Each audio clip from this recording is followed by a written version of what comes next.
কখনো কখনো বোধহয় এরকম একটা সময় আসে যখন খুব স্বাভাবিক কথাটা জোর দিয়ে বলতে হয়, বুক ঠুকে বলতে হয়।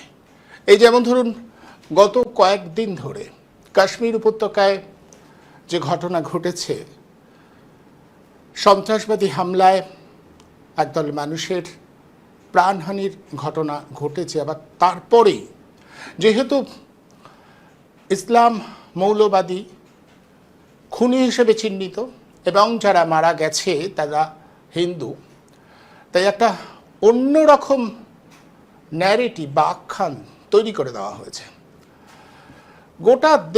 গোটা দেশ জুড়ে এরকম একটা ভাবনা যে যারা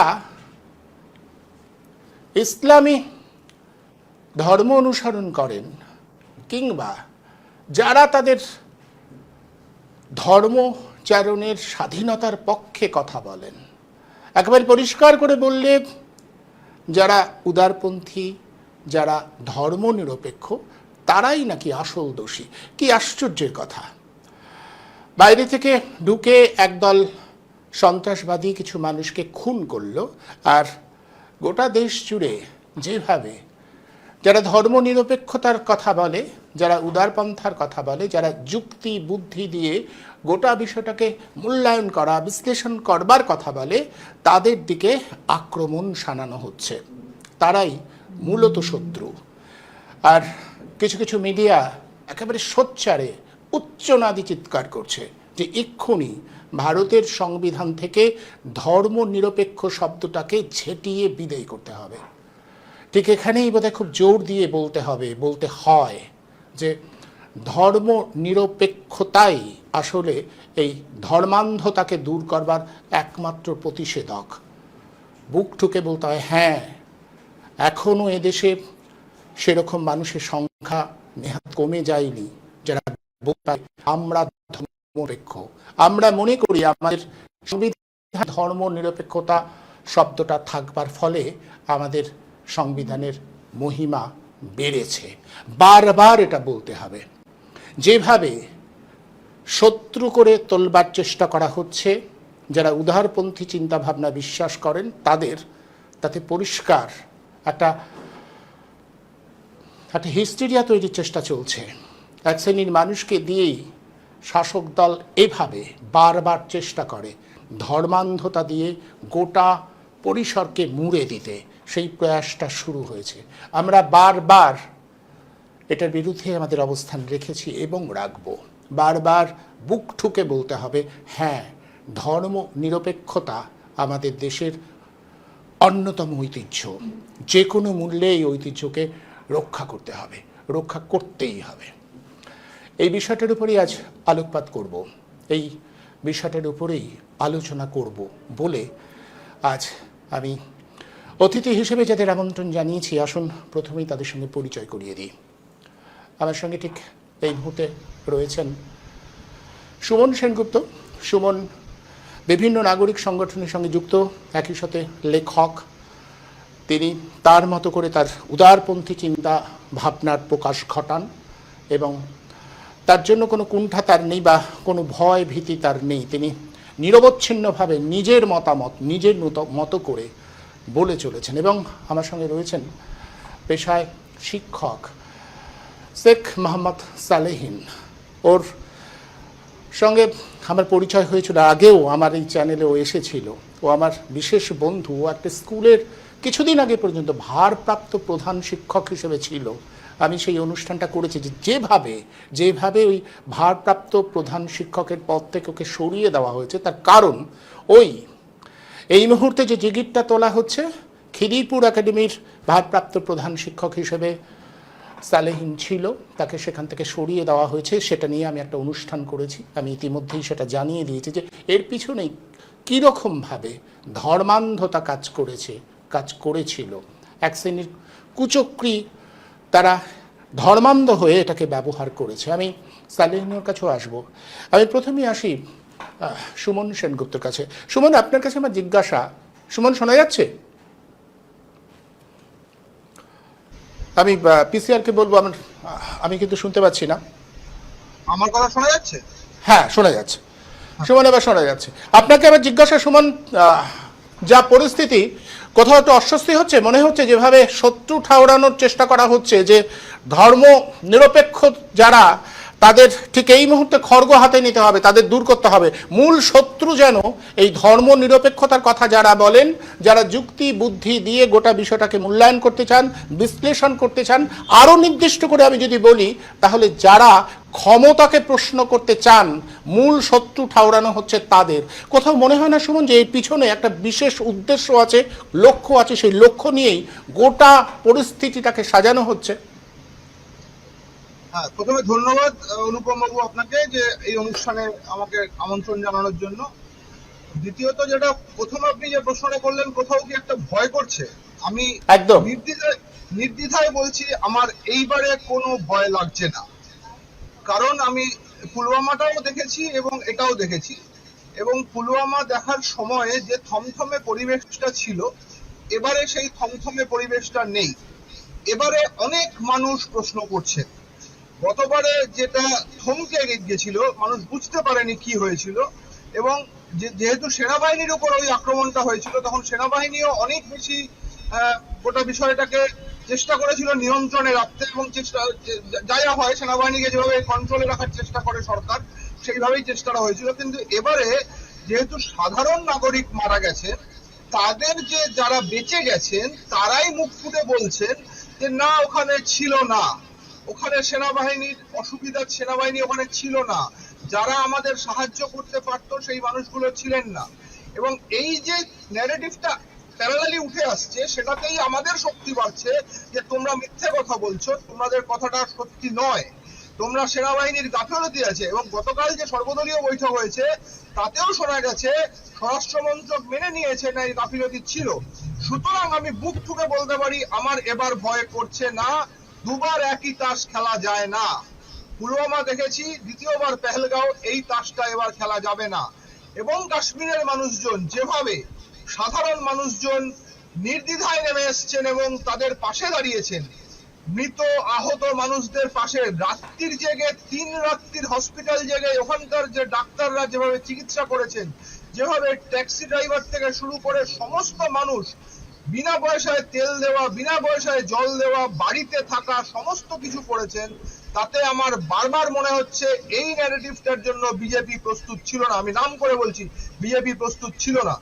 যারা এখনো এটাকে চেষ্টা করছেন ওই জিঙ্গোইজম, ওই জম্বি পোনা দেখাতে যাওয়ার, যে তোমরা সেকুলার দেশ থেকে বেরিয়ে যাও, আমরা উল্টে বলছি যারা ধর্ম নিরপেক্ষতার প্রশ্নটাকে প্রশ্ন করছে তাদের দেশ, যেটা অটল বিহারী বাজপেয়ী একবার বলেছিলেন, সেকুলারিজম আমাদের সংবিধানে ছিল, আছে, থাকবে। এটা আমি আবার অটল বিহারী বাজপেয়ীর কথা দিয়েই বলছি, সেকুলারিজম আমাদের সংবিধানে ছিল, আছে এবং থাকবে। এবং আগামী দিনে এই সেকুলারিজমের জন্যই আমাদের লড়াইটা করে যেতে হবে, এবং জোরের সঙ্গে বলতে হবে তোমাদের বক্তব্যের সঙ্গে আমাদের দ্বিমত আছে, এবং আমরা প্রশ্ন করব তোমার ইন্টেনশনকে। এটাই হচ্ছে প্রাইমারি আমার বক্তব্য। বেশ, আমি আসবো, আমি সুমনের কাছে আবারও আসবো। আমি সালেহিনীর কাছে আসি। সালিন, শোনা যাচ্ছে? হ্যাঁ, শোনা যাচ্ছে, শোনা যাচ্ছে। সালিন, আমার শুনতে একই পাচ্ছ? প্রশ্ন। একদম। সালিন, তোমার কাছে আমার একই প্রশ্ন, যেটা আমি সুমন বাবুর কাছেও করলাম, যে কোথাও অস্বস্তি হচ্ছে, কোথাও ভয় হচ্ছে, যেভাবে এই ন্যারেটিভটা তৈরি করা হচ্ছে যে সেকুলারিজম বা সেকুলার এরাই দেশের পক্ষে কোনো সবচেয়ে বড় বিপদ, এইভাবে অন্য কোথাও তো নয়। সেই ডেমোক্রেসির অন্যতম স্তম্ভ বলে চিহ্নিত করা হয় যে মিডিয়াগুলোকে, সেই মিডিয়ায় ক্রমাগত তার প্রচারের অভিমুখ দেখলেই বোঝা যায় যে এটাকেই প্রতিষ্ঠা করবার চেষ্টা। কেউ একটু রেখে রেখে করছে, কেউ একটু সূক্ষ্মতার সাথে করছে, আর যারা নির্বোধ তারা এত খুল্লা করছে। ঠিক সেই কারণেই আমার তোমার কাছে এই প্রশ্নটা, যে ভয় করছে। একটু আগে সুমন খুব দাপটের সাথে উত্তর দিয়ে দিয়েছে, এবং আমিও দাপটের সঙ্গে অবশ্যই বলবো, কারণ আমরা তো বিশ্বাস করি মানবতায়, ধর্মনিরপেক্ষতায়। কারণ এই ধর্ম নিরপেক্ষতার মূলে কুঠারাঘাত করার জন্য সব সময়ই কিন্তু একটা শক্তি সব সময় কাজ করে। সেই দেশের শাসক বর্গ থেকে শুরু করে দেশের প্রতিক্রিয়াশীল মানুষ সব সময় চায় যে এই যে যারা ধর্ম নিরপেক্ষ, সেকুলারিজমে বিশ্বাসী, যারা মানবতায় বিশ্বাসী, সেই মানুষগুলোকে ভয় পায়।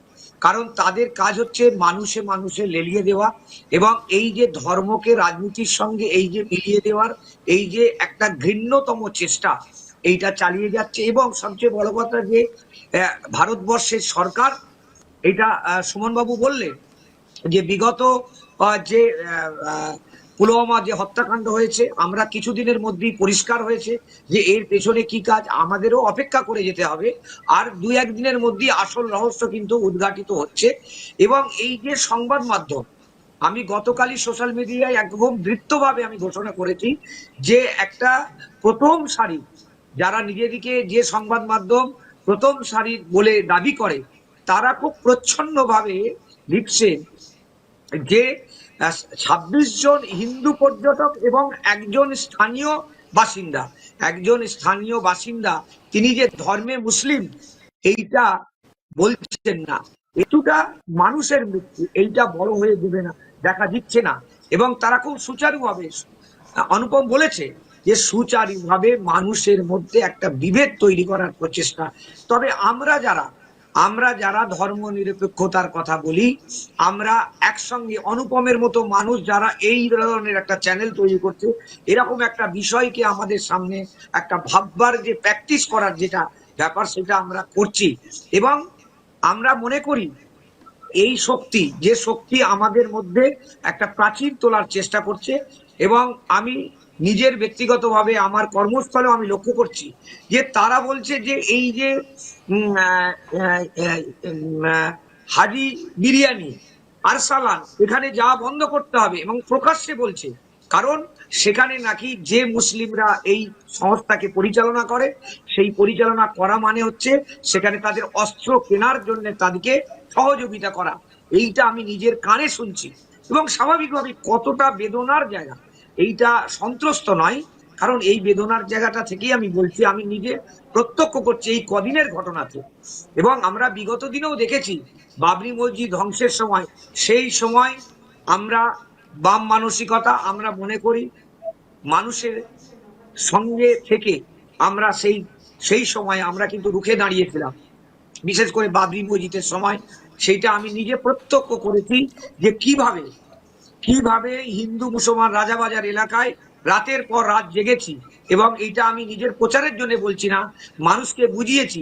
এবং তখন সংবাদ মাধ্যমেও দেখেছি যে তারা বারবার ধরে বলছে গুজব ছড়াবেন না, গুজবে কান দেবেন না। এইগুলো বলার মধ্যে একটা যেন দায়বদ্ধতা, এইটা আমরা লক্ষ্য করছি। কিন্তু সেই সংবাদ মাধ্যমের আমরা দেখছি সেই প্রিন্ট মিডিয়া এখন পরিবর্তন হয়ে গেছে, এবং তারা কিন্তু মানুষকে এইভাবে কিন্তু এই যে উৎসাহিত করছে, স্বাভাবিকভাবেই ভয়ের বিষয় নয়। কারণ আমরা জেগে আছি, জেগে থাকবো, এবং আমরা প্রতিবাদ করব, প্রতিরোধ করব এই সমস্ত অপশক্তির বিরুদ্ধে। আমরা যারা আছি, ক্ষুদ্র ভাবে আছি, আমরা কিন্তু একসঙ্গে জোটবদ্ধ হয়ে আমরা কিন্তু লড়াই চালিয়ে যাব। ফলে এই দুষ্ট শক্তি, এই অপশক্তির বিরুদ্ধে আমাদের প্রাণ থাকা পর্যন্ত আমরা কিন্তু এইটার বিরুদ্ধে লড়াই করে যাব, আমাদের কথা বলে যাব। এবং আমরা অবশ্যই পাবো অনুপম কাঞ্জিলালকে। এই লড়াই আমাদের জারি থাকবে। শুধু আমাকে কেন, অনেকেই অনেককেই মানুষকে পাবো। হ্যাঁ, সুমনবাবুর মতো মানুষকে পাবো। ঠিক আছে, একদম। আমি আসবো, আমি সুমনবাবুর কাছে আবারও আসবো। সুমনবাবু, একটা বিষয় বারবার করে সামনে আনা হচ্ছে, যেটা বলা হচ্ছে এখানে ধর্ম জিজ্ঞাসা করে মারা হয়েছে। আমি একটা জিনিস বুঝতে পারছি না, এটা একটা নতুন ধারা। ধরুন যখন বাবরি মসজিদ ধ্বংস করা হয়েছিল, তখন একটা বিশেষ ধর্মীয় সম্প্রদায়কে আক্রমণ করবার জন্যই কি সেটা করা হয়নি? কিংবা ওই যে খ্রিস্টান যে পুড়িয়ে দেওয়া হয়েছিল বেশ কয়েক বছর, তখন কি তার ধর্ম পরিচয় জেনেই তাকে পোড়ানো হয়নি? তাহলে এই যে নতুন সংযোজনটা হচ্ছে, ধর্ম জিজ্ঞাসা করে মেরেছে, মানে অনেক প্রগতিশীল মানুষজনকেও আমি এরকম বলতে শুনেছি যে এটা কিন্তু একেবারে ধর্ম জিজ্ঞাসা করে মেরেছে, তুমি কোন ধর্মে। আমি না খুব আশ্চর্য, এই বয়ানটা, এই রকম একটা বয়ান, এটার মানে ঠিক, এটা কি সত্যি আলাদা কোনো তাৎপর্য বহন করে? প্রত্যেকটা ক্ষেত্রেই তো একটা বিশেষ ধর্মের উপরেই তো আক্রমণ হয়, মৌলবাদীরা তো একটা এইভাবেই করে, এখানে নতুন মাত্রা কোথায়?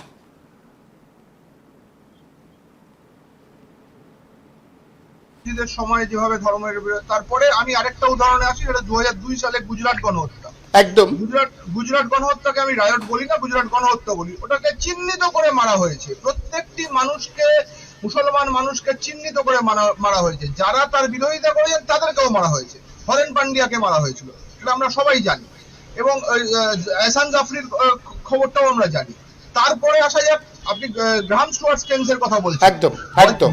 বজরং দলের যে দাদা সিং, কদিন আগে ওই যে হেমব্রমকে, নরেন্দ্র হেমব্রম নাকি, আমি নামটা ভুলে যাচ্ছি, আমার একটা লেখা শিগগিরই প্রকাশিত হবে, যে যখন আমরা ওই গ্রাহাম স্টুয়ার্ট স্টেন্সকে মারা হচ্ছে, তখন কবির সুমন গানটা লিখেছিলেন, ওই তো ধর্মের ধ্বজা উঠছে, এই তো স্লোগান হয়েছিল, ওই তো গানটা হয়েছিল, ওই তো দেখো ধর্মের ধ্বজা উঠছে।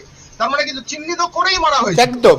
অত দূর যেতে হবে না, আরো কিছুদিন পরে 2014 সালের পরে জয়পুর একটা এক্সপ্রেসে চেতন শর্মা বলে একজন কনস্টেবল আরপিএফ এর, তো এখানে দেশে থাকতে হলে মোদির নাম করতে হবে, দেশে থাকতে হলে জয় শ্রীরাম বলতে হবে বলে 3 জন মুসলমান মানুষকে ট্রেনের মধ্যে খুন করেছিল। ধর্ম জিজ্ঞেস করে, যারা ফ্যানাটিক তারা ধর্ম জিজ্ঞেস করেই মারে, এটা নতুন কোনো নেই।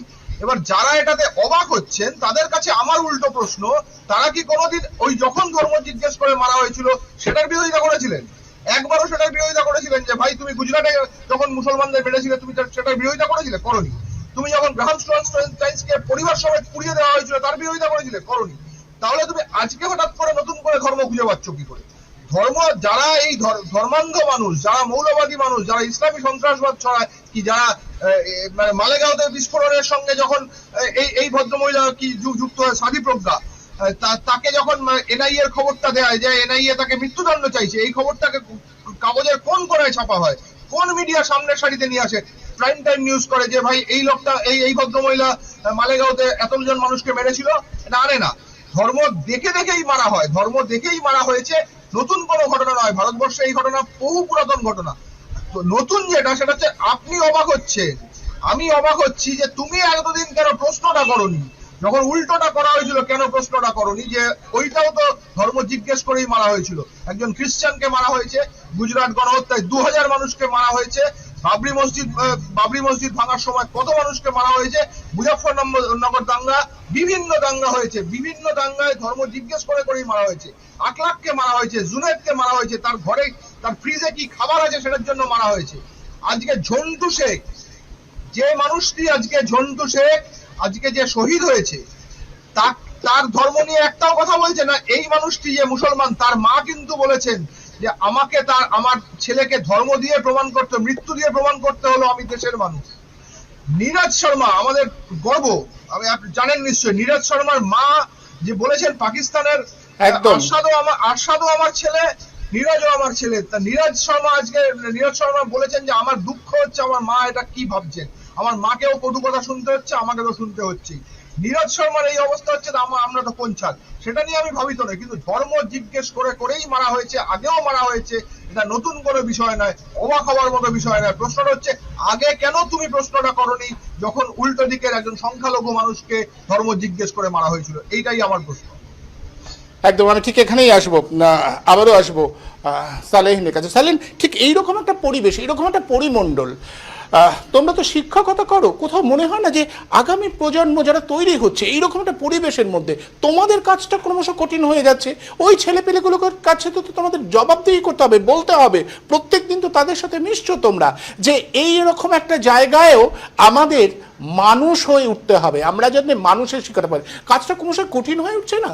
আমরা ভাবিনি এর আগে কখনো যে আমার পাশে যে ছেলেটা বসছে সে কোন ধর্মের, এটা নিয়ে আমাদের ভাবতে হয়নি, কিন্তু আজকে বোধহয় এইরকম একটা পরিস্থিতি তৈরি করা হচ্ছে যে সেই ছেলেটা ভাববে যে পাশে বসছি ও কি আমার ধর্মের।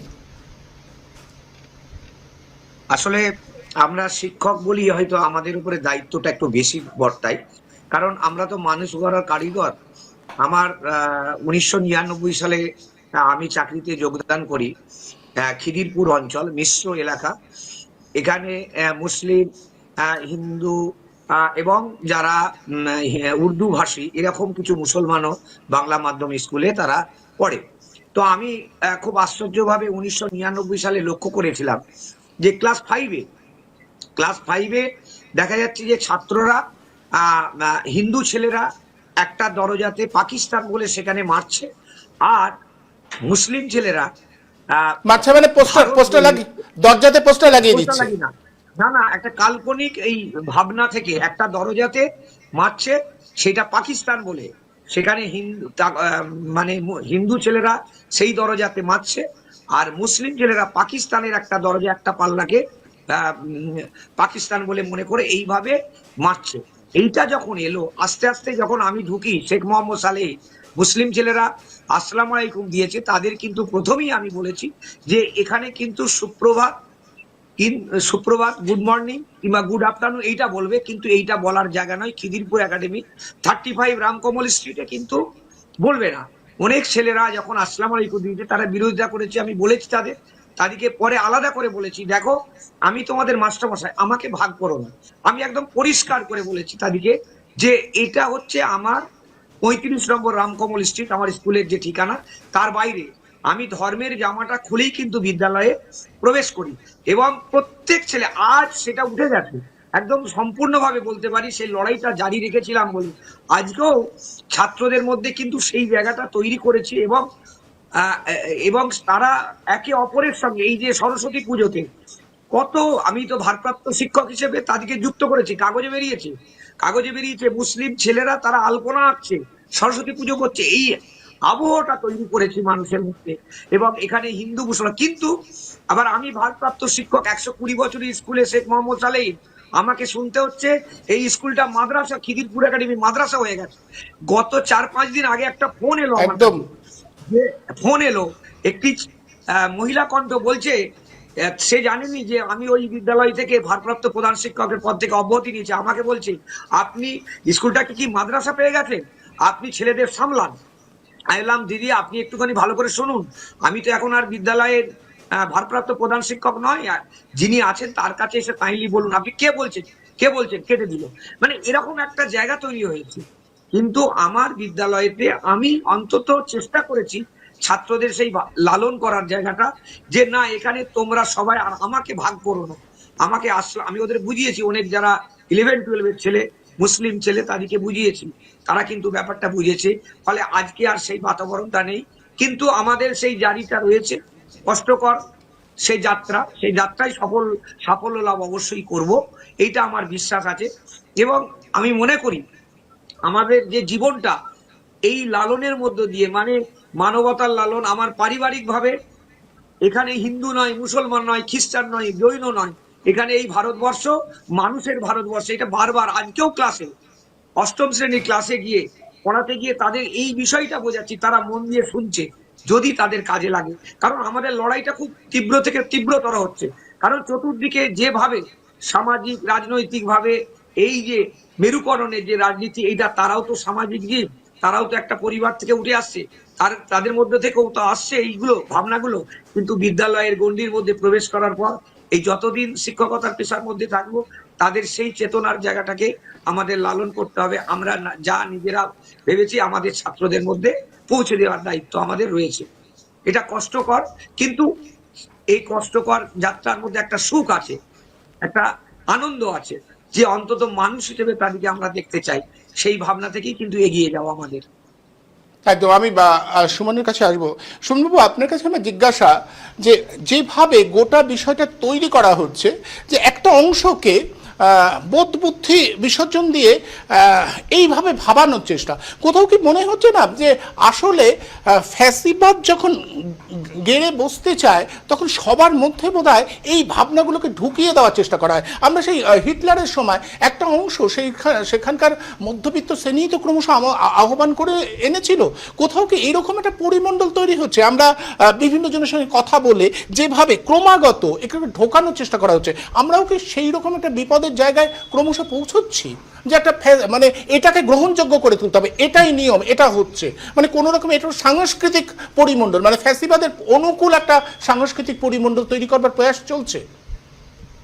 দেখুন, আমি তো একটা জায়গায় চাকরি করি, আমি সেই জায়গাটার নামটা এই মুহূর্তে বলছি না, কিন্তু আজকে আমি যখন ছিলাম আর কি, আমার সহকর্মীরা দেখছিলাম যে হয় কোনো একটা চ্যানেল চালিয়ে কিংবা টিভিতে মোবাইলে দেখছিলেন আর কি, তা বলছে এই বোম মারলো, এই ওখানে গেল, এইটা যে শুরু হলো। আমি বললাম আচ্ছা, কোন যুদ্ধে দেখেছেন যে কোন সৈন্যবাহিনী ক্যামেরা নিয়ে যুদ্ধ করতে যায়? মানে কোথাও দেখেছেন? মানে এই যে প্রশ্নটা, কোথাও আপনি যুদ্ধ করতে যাচ্ছেন, আপনি যুদ্ধ করতে যাচ্ছেন একটা জঙ্গলে, একটা পাহাড়ে, একটা সমুদ্রের থেকে যেখানেই যুদ্ধ, আপনি ক্যামেরা নিয়ে, মানে হয় আপনার মাথায় ক্যামেরা থাকতে পারে সেটা আলাদা প্রশ্ন, কিন্তু আপনি পিছনে একটা ক্যামেরা নিয়ে আপনি যাচ্ছেন যুদ্ধ করতে, মানে এটা আপনাকে বোঝাচ্ছে আর আপনি সেটা বুঝছেন, মানে এটা এটা হতে পারে কখনো? বলে তাহলে এটা কি করে হলো? মানে হয় এটা মহড়া দিচ্ছে, আর নয়তো এটা ডিজিটালি করা সম্ভব হচ্ছে এআই দিয়ে। তা আপনারা যদি এইগুলো বোধ শক্তিহীন হয়ে যান, মানে নির্বোধ হয়ে যদি সমস্ত কিছুতে বিশ্বাস করতে শুরু করেন, তাহলে তো কোনো কোনো যুক্তি আপনাদের কাজ করবে না। এবার তখন থেমে যায়। এবার যখন বলেন যে হ্যাঁ সত্যি যুদ্ধ করতে গেলে তো ক্যামেরা লাগে না, হলে হ্যাঁ যুদ্ধ করতে গেলে ক্যামেরা লাগে না। ক্যামেরাটা কেন লাগে? ক্যামেরাটা লাগে হচ্ছে আমার প্রচারের জন্য, আমার প্রচারের জন্য ক্যামেরা লাগে, আর কোনো কারণে আমার ক্যামেরা লাগে না। এটা হচ্ছে জায়গা। তা আপনি যদি লোককে বুঝাতে হয়, মানে লোকের সঙ্গে যুক্তি বুদ্ধির কথা বলতে হবে, তো লোকের যুক্তি বুদ্ধি রহিত হয়ে গেছে। একজন, আমি কারোর নাম করছি না, কাউকে ছোট করছি না, কোনো মৃত্যুকেই আমি ছোট করছি না, আমি সমস্ত কিছু মেনে নিয়েও একজন মৃত মানুষের স্ত্রী একবার ক্যামেরায় একটা বলছেন, আবার ক্যামেরায় আরেকটা বলছেন, আবার ক্যামেরায় আরেকটা বলছেন, তাকে নিয়ে জল ঘোলা হচ্ছে, টাকা উঠছে, মানে বিভৎস অবস্থা। মানে মৃত্যুটা চলে গেছে পিছনে, সমস্ত কিছু চলে এসছে সামনে, রাজনীতি হচ্ছে, সমস্ত কিছু হচ্ছে, শুধু মৃত্যুটা কি কারণে মৃত্যু হলো, কারা এসে ঢুকে পড়লো। আবার আরেকটা প্রশ্ন করি, মানে এই আপনার দর্শকের কাছে যদি পৌঁছায় আর কি, আমার বাড়িতে ডাকাতি হয়েছে, তা আপনি প্রথম প্রশ্নটা, ডাকাতি হয়ে আমার ঘরের ভেতরে ঢুকে সমস্ত কিছু চুরি ডাকাতি করে নিয়ে গেল, তা আমার বাড়ির পাহারায় যে ছিল, তা তার দিকে তো আঙ্গুল উঠবে, ভাই তুমি ঢুকতে দিলে কি করে? তুমি আমার সামনের গেটটাকে খুলে রেখে ভেতরে ঢুকে ভেতরের দরজা থেকে খুলে আলমারি খুলে সমস্ত কিছু নিয়ে যাচ্ছ, এবার সামনের গেটের লোকটাকে তুমি প্রশ্ন করছো তুমি ঢুকতে না দিলে কি করে?